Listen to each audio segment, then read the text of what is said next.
When Aung San Suu Kyi's party, the National League for Democracy, enjoyed a sweeping victory in 2015's election, it was welcomed as a new chapter in Myanmar's history. A more democratic one after 50 years of governments controlled by the military. But just over a year in office, Aung San Suu Kyi is facing serious international criticism over the army's violent crackdown on the Muslim Rohingya minority in Rakhine State. For the most part, she has remained silent. This latest violence began after Rohingya fighters who want autonomy attacked multiple Myanmar police posts and an army base on August 25th.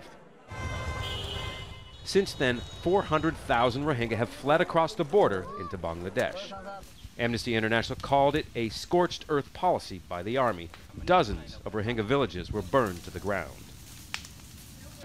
Aung San Suu Kyi called some of the media coverage fake news and that there is an iceberg of misinformation. Terrorism is not allowed to take root on our soil.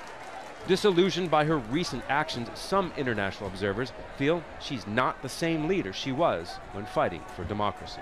She entered essentially an informal compact, whether she realizes it or not, when she asked for the world community to use your freedom to promote ours. Someone who believed in human dignity and the importance of every person.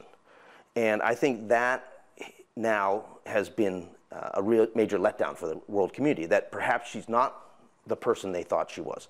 Perhaps, she's reneging on this compact. A United States State Department official is expected to attend Suu Kyi's televised address to the nation on Tuesday. The U.S. has called for more access to the conflict area for humanitarian workers and the press. Aung San Suu Kyi is skipping the world's largest annual diplomatic gathering this week, the United Nations General Assembly. She says because of pressing issues at home.